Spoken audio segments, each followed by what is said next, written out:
The story begins in 1857, in the freezing cold of the North Pole, where a ship is completely stuck in ice. Captain Anderson tells his crew to break the ice so the ship can move again.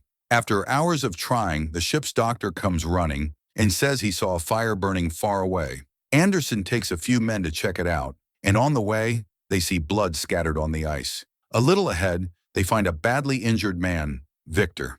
As soon as they lift him, a terrifying roar echoes from nearby. The crew panics and quickly takes Victor back toward the ship. Suddenly, a huge monster appears and charges at them. The crew fires their guns, but the bullets do nothing. The creature climbs onto the ship and attacks the men like they're nothing. When it demands Victor and the crew refuses, the monster becomes even more violent and kills the men one by one. Finally, Captain Anderson grabs his shotgun and fires with full force, knocking the creature off the ship, but it's still alive. The crew quickly pulls the ladder up, and the angry monster starts pushing the entire ship, almost tipping it over. Anderson fires his last shot at the ice beneath it, and the ice cracks. The creature falls into the freezing water and disappears. Inside the ship, the doctor treats Victor. Shaking with fear, Victor says the monster will definitely return, because it cannot die. He also reveals something shocking. He was the one who created that monster, and if it comes back, the captain must hand him over. From here, Victor begins telling his past. Victor was the son of famous surgeon Leopold, a strict man who married Victor's mother only for money. Their house was always full of fights. Leopold even forced his wife to eat the way he wanted. In all this chaos, little Victor stayed quiet, scared, and close to his mother. Leopold taught Victor medical skills but beat him with a cane for even small mistakes. One day, Victor's mother suddenly goes into painful labor and starts bleeding heavily. Leopold delivers the baby safely, but Victor's mother dies on the spot. After her death, Victor's life becomes empty. Years pass, and Leopold gives all his attention to his younger son William, while completely ignoring Victor. This makes Victor wonder, if his father was the best doctor in the country, why couldn't he save his own wife? One day, Victor argues with his father and accuses him of letting his mother die so he could have the perfect son. Leopold coldly replies, "No one can defeat death." That one sentence changes Victor forever. He swears that one day he will control life and death themselves. That night, he has a nightmare of a dark angel surrounded by fire, pushing him to become a surgeon greater than his father. Meanwhile, in the present, the monster breaks through the ice and rises back to the surface. Coming straight for the ship again, Victor continues his story. After Leopold's death, William is sent to Vienna, while Victor travels to London and Edinburgh, burying himself completely in studies for years. He does only one thing: collect as much knowledge as possible. In 1855, at the Royal College of Medicine, Victor makes a shocking claim: human death can be stopped. He brings in a dead shopkeeper's body, but the hand belongs to someone else. Because Victor has stitched parts from two bodies to build one new body, he connects his machine, and everyone is stunned when the body slowly begins to move. The professors call it nothing more than electricity and mock him. To prove them wrong, Victor throws a ball, and the dead body catches it perfectly. The room erupts in panic. The professors call the experiment unholy and against God. Meanwhile, a quiet man in the corner, Henrik, watches everything carefully. Angered, Victor shuts down the machine and storms out. Henrik follows him and says, "William sent him. William is coming to meet Victor soon and wants him to meet his fiancée, who is Henrik's niece." When Victor asks about his experiment, Henrik praises it, saying it was brilliant but just a bit uncontrolled. He then asks Victor to stay in Edinburgh for 3 more days because he wants to show him something important. 3 days later, Victor visits Henrik's home with his research notes. Henrik reveals that he once served as a military surgeon. He then opens a wooden board showing a perfectly preserved human nervous system, displayed like a piece of art. They discuss how the human body stores energy, and this gives Victor a new direction for his work. Henrik offers all his resources and asks for nothing in return. Just a small favor someday. Victor says he'll think about it and finally goes to meet his brother. William introduces Victor to his fiancée, Elizabeth, and they all have dinner together. But things quickly get uncomfortable when William calls Victor an attention seeker, and Elizabeth even calls him stupid. Back in the present, Victor suddenly coughs blood, and the doctor treats him. The crew outside starts shouting. Someone claims they saw the monster approaching the ship again. Captain Anderson checks but sees nothing. The scared crew says they should throw Victor off the ship, but Anderson refuses and says Victor is under his protection. Far away, hidden in the ice, the creature watches the ship silently. Anderson returns and Victor continues his terrible story. A few weeks later, Henrik takes the two brothers, Victor and William, to an old abandoned castle. There, Victor finally accepts Henrik's offer and explains how the castle can be turned into a powerful lab. Soon, the entire place becomes a massive secret laboratory. Victor often visits the nearby town, buying dead criminals' bodies and collecting different body parts. One day, he spots Elizabeth there and secretly follows her. She enters a church to confess her sins. Victor sneaks in before her and pretends to be the priest just to hear what she says. Elizabeth confesses that her brother-in-law, Victor, is a cruel man. When Victor opens the window, he realizes Elizabeth knew he was the one inside all along. A few days later at a dinner party, Victor sees her books and learns she loves insects and science impressed. Victor asks her for a dance. Over the next weeks, Victor continues gathering bodies, buying machines and spending more time with Elizabeth. But his experiments still do not progress. Henrik warns him that he is getting distracted by a woman. With the war ending soon, Henrik gives him one final week: achieve something important or everything ends. On the other side of the story, one day Elizabeth visits Victor in the lab. Victor tells her he feels a connection between them and even tries to kiss her, but Elizabeth steps back and says she chose William heartbroken. Victor sits alone until suddenly he realizes what was missing in his experiment. He changes the battery connections, and for the first time, the body begins to move. After this breakthrough, Victor and Henrik go to the battlefield and collect as many bodies as they can. For days, Victor picks the best parts from each body to build a completely new human from scratch. One evening, he notices a huge storm coming, so he decides it's time to finally bring his creature to life. But when he goes to find Henrik, he discovers him hiding behind a glass panel. Henrik is almost bald. He had always been wearing a wig.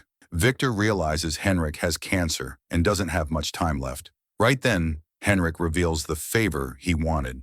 He begs Victor to transplant his brain into the creature so he can live again. Victor is shocked and refuses. They argue and Victor rushes to the tower.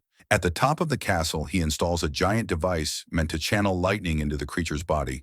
When he returns downstairs, Henrik is desperate. He cries, offers Victor his entire fortune. He even offers Elizabeth as a reward.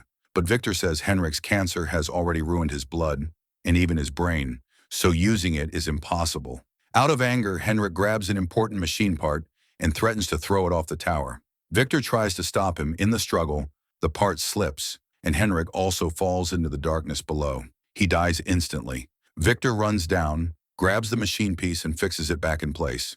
The storm is now raging, the machine keeps failing, and Victor fights to repair it before the lightning strikes. Finally, lightning hits the tower. Electricity floods the lab and shoots through the creature's body. When the storm settles, Victor checks the creature's pulse, but there is none. Furious and defeated, he screams and walks away to his room. The next morning, Victor wakes up to his mother's voice. When he opens his eyes, he freezes. The creature is standing right in front of him. Victor slowly approaches it, and shockingly, the creature mirrors every movement he makes. But when Victor opens the curtains, the creature panics and hides from the sunlight. Victor explains the sun isn't dangerous, and even teaches him to repeat his name. He listens to the creature's heartbeat by hugging him. Victor takes him to a hidden underground tunnel and locks him there with chains so no one can find him. Over the next weeks, the creature becomes stronger but cannot speak. Victor cares for him like a newborn child, barely sleeping, but he dislikes it whenever the creature tries to touch him. One day, the creature accidentally cuts himself with a blade, yet the wound heals instantly right before Victor's eyes. Whenever Victor shouts at him, the creature quietly steps back like a scared child. Time passes. When William and Elizabeth receive no letters from Henrik for weeks, they visit the castle. Victor lies, saying Henrik is away and will return soon. He drags William to the lab. Meanwhile, Elizabeth hears strange sounds and follows them into the tunnel, where she finds the creature. She is shocked, but when she comes closer, he gently touches her hand. She realizes someone has hurt him deeply. Elizabeth confronts Victor angrily and demands to know why he treated the creature like this. Victor brings them to the tunnel and finally confesses that the creature is his creation. The creature even returns Elizabeth's dropped glove. William is surprised that the creature understands so much and wonders if he is intelligent. That's when William points out the truth Victor never considered. Victor never thought about where a human soul actually exists.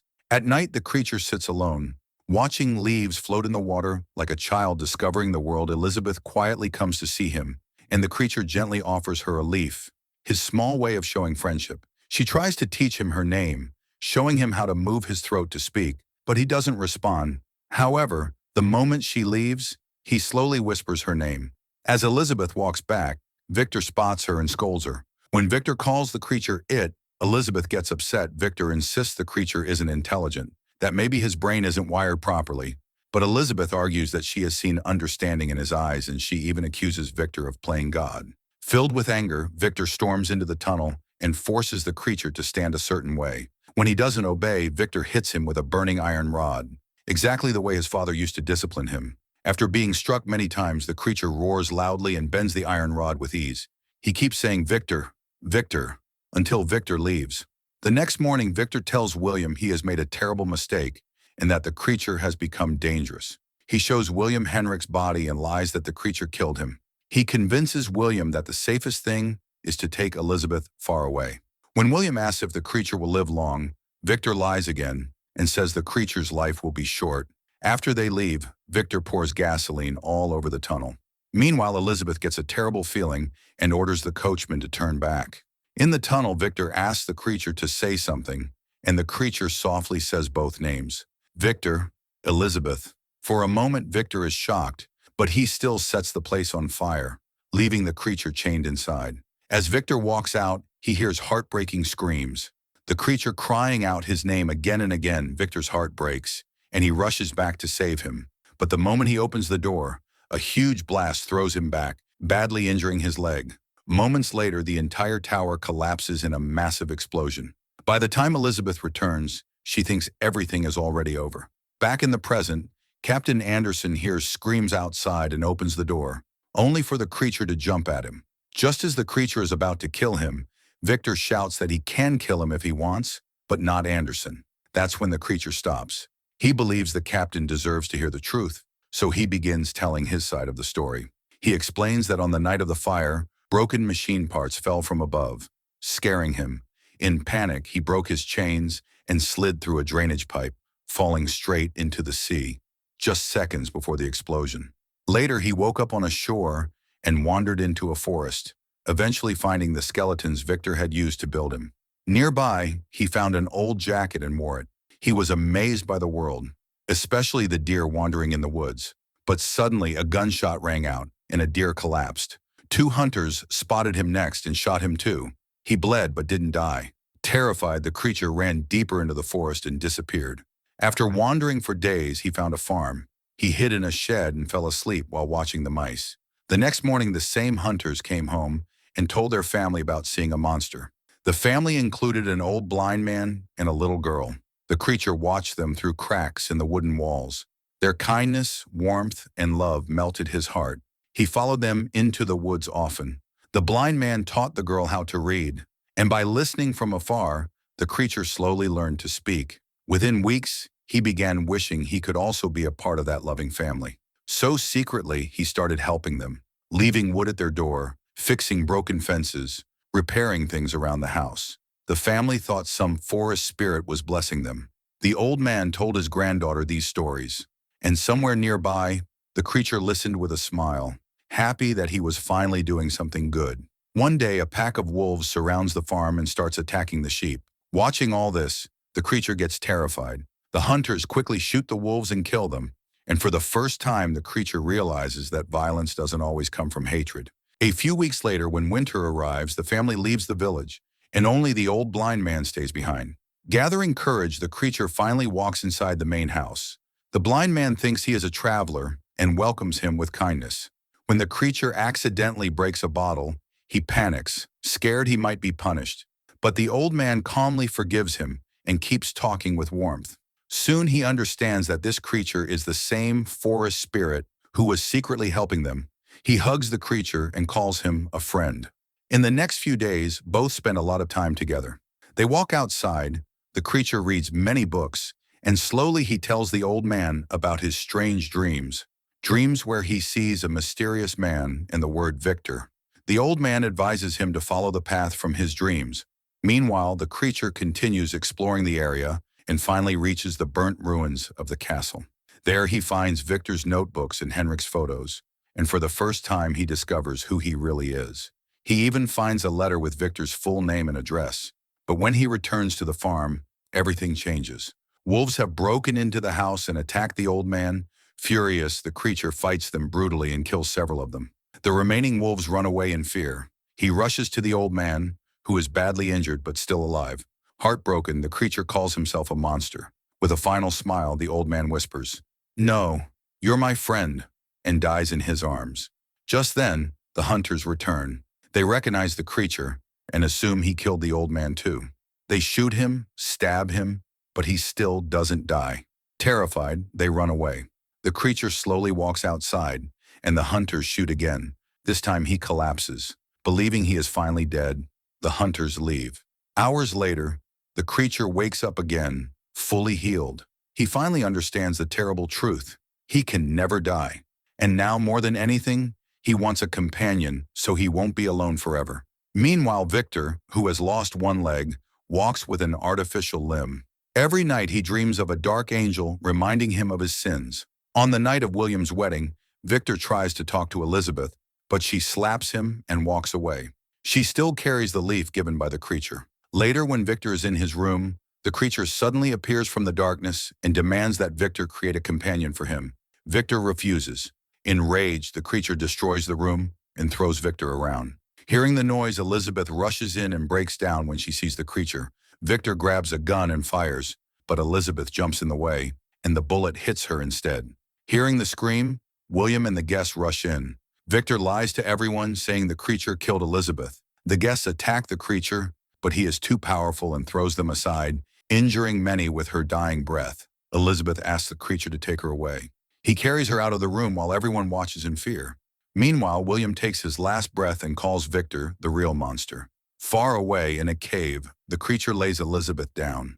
She tells him she never found her place in this world until she met him, the one who made her feel immortal. Then she dies. The creature breaks down in grief. Victor soon reaches the cave and the creature slams him into the wall, breaking his nose. He tells Victor that the monster he created will now be the one to end him. Then he escapes, forcing Victor to chase him. Burning with revenge, Victor follows him for weeks until their journey reaches the North Pole. Victor sets up camp with guns and dynamite. At night, when the creature enters the tent, Victor shoots his hand. The creature retreats but then attacks from behind. Dragging Victor outside, the tent catches fire. The creature completely overpowers him, breaking his remaining leg and his arm. Then he stabs Victor with his own knife. The creature searches Victor's bag and discovers the dynamite. He forces Victor to light it, then lets him run. But Victor is too injured to escape. The explosion sends him rolling down the ice slope. The creature survives. At that moment, the ship crew from the beginning of the film arrives. Back in the present, Victor takes the creature's hand and finally apologizes. He calls him "my son" and tells him to live on. The creature forgives him. Victor dies peacefully. The creature kisses his forehead and calls him father. Captain Anderson tells his men to step back and let the creature go. As a thank you, the creature pushes their ship free from the ice. The ship sails away, and the creature turns to the rising sun, just as Victor once taught him. And that's the Frankenstein. Thanks for watching. Don't forget to like, share, and subscribe for more movie explanation videos.